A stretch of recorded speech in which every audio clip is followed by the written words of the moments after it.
বরফ শীতল থেকে উষ্ণ সম্পর্কে পাকিস্তান বাংলাদেশ সম্পর্ক। অন্তর্বর্তী সরকার ক্ষমতায় আসার পর দ্বিপাক্ষিক বাণিজ্য জোরদার করতে চাইছে। বাণিজ্য মন্ত্রীর পর পাকিস্তানের উপপ্রধানমন্ত্রী ও পররাষ্ট্রমন্ত্রী ঢাকা সফর করছেন।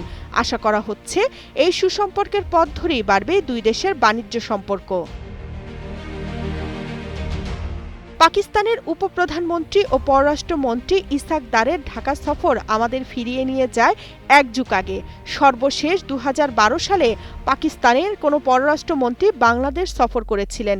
সফর শুধু নয়, ইসাক দারের হাত ধরে দুই দেশের মধ্যে সই হতে পারে ৬ চুক্তি ও সমঝোতা। এর ঠিক আগে পাকিস্তানের বাণিজ্যমন্ত্রী জাম কামাল খানের ঢাকা সফর ঘিরে দুই দেশের বাণিজ্য সম্পর্কের সম্ভাবনা ও সংকটের জায়গাগুলো আলোচনায় উঠে আসে। বিশ্লেষকদের মতে দীর্ঘ ১.৫ দশক পর বাংলাদেশ ও পাকিস্তানের মধ্যে বাণিজ্যিক সম্পর্ক কিছুটা পুনরুজ্জীবিত হওয়ার সম্ভাবনা দেখা দিয়েছে, যদিও দুই দেশের মধ্যে বাণিজ্য ঘাটতিকে বড় করে দেখছেন তারা।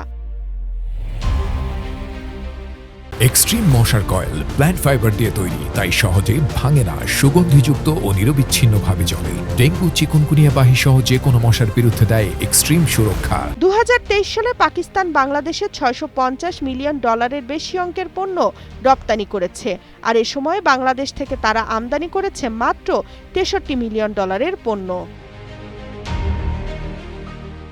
পাকিস্তানও গার্মেন্টস, টেক্সটাইল, প্রসেসড ফুড উৎপাদন করে।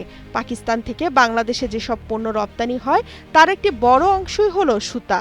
এছাড়া লবণ, সালফার, বিভিন্ন রকম পাথর ও সিমেন্ট, সবজি ও ফল, চামড়া, বিভিন্ন ধরনের যন্ত্রাংশ, রাসায়নিক দ্রব্য, রং জাতীয় পণ্য আসে।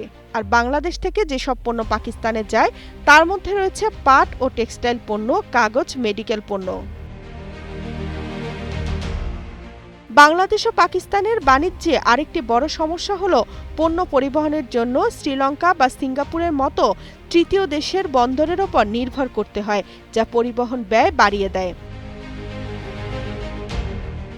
তবে বাংলাদেশের খাদ্য উপদেষ্টা আলী ইমাম মজুমদার জানান, পাকিস্তানের করাচি বন্দর থেকে এখন সরাসরি পণ্যবাহী জাহাজ চট্টগ্রামে আসতে শুরু করেছে। এ অবস্থায় আমদানি খরচ কিছুটা কমেছে এবং বাণিজ্য কার্যক্রম সহজ হয়েছে, যদিও সামগ্রিকভাবে পরিবহন সংযোগ সীমিত থাকায় বড় পরিসরে বাণিজ্য বাড়াতে বাধা রয়েই গেছে।